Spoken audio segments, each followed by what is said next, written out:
माँ कहा करती थी कि मैं बलवान हूँ, लक्ष्य सिद्धि करके बाण चलाता हूँ, अतः मुझे उसने उसी प्रकार की शिक्षा प्रदान की। तुम्हारे स्कूल फीस, खाने पीने के लिए होने वाले खर्चे को तुम ही कमाना है, समझो। उसने सभी काम सिखाए। पुरुष को 1 रुपया, स्त्री को 58 और बच्चों को 54 मजदूरी मिला करती थी। जब मैं 54 से 58 का मजदूर बन गया था, तब साल में कम से कम 6 महीने मजदूरी किया करता था। मैं किसी भी वर्ष 130 दिनों से ज़्यादा स्कूल में हाजिर हुआ ही नहीं करता था।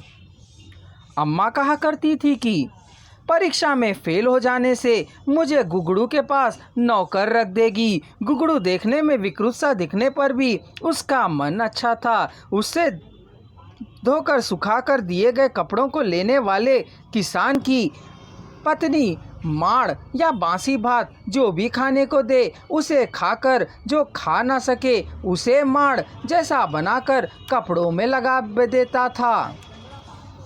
गुगड़ू के पास नौकर बन जाने पर सारे गांव के लोगों के कपड़ों को धोना पड़ेगा। उसके द्वारा दिए जाने वाले भात को 10 घरों से मिलने वाले खाने को खाना पड़ेगा, जिसके बारे में सोचते ही मेरी कपकपी छूटती थी। माँ के बताए सारे कामों को करना है, वे काम ही मेरे लिए रक्षा का कार्य करेंगे। यदि स्कूल जाता हूँ तो अपने को हिंसित करने वाले सम्राटों से बचा सकता हूँ।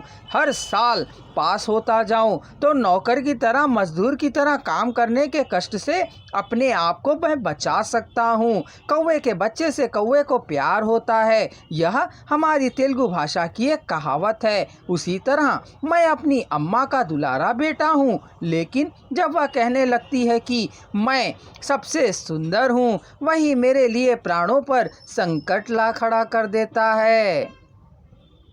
क्यों रे, तुम लोगों में से भी सुंदर हो, कह मारना पीटना शुरू कर देते हैं। तुम्हारे बच्चे आलसी हैं, गधे हैं, खच्चर हैं, शरारत करने वाले शैतान हैं, कह उनके माता पिता से वह कहा करती थी। क्यों रे, कौओं की तरह गांव की गलियों में चक्कर काटा करते हो, पढ़ाई नहीं की, मजदूरी नहीं करते हो, सभी प्रकार के बेकार के काम तुम ही लोगों के पल्ले पड़ते हैं, कैसे जियोगे रे गधों, कह अपने बड़े भाइयों के लड़कों को और बच्चों को अपशब्द और गालियां दिया करती थी। यहाँ तक कहना उसका हक बनता है, किंतु समस्या वहाँ खड़ी हो जाती है जब वह कहने लगती है कि देखो रे, मेरे लड़कों को इधर खेतों में काम, उधर पढ़ाई, ऊपर से जो भी बताऊं उसे कर देता है। बेटों को उस तरह होना चाहिए, कह समझें मूर्खों, कहा करती थी। कोई भी उसके सामने मुंह नहीं खोलता था। मेरा अकेले उनकी पकड़ में आने की देरी थी।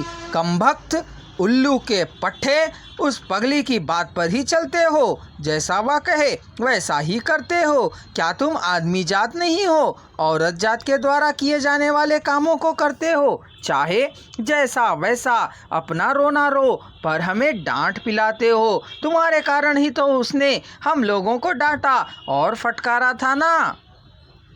यदि तुम ना होते तो बड़ाई करना छोड़ देती ना, बड़ा चढ़ाकर बातें ना करती, तुम मर जाते तो हमें उपदेश देना तो छोड़ देती तुम्हारी भूतनी, कह मेरी हड्डी पसली एक कर देते थे।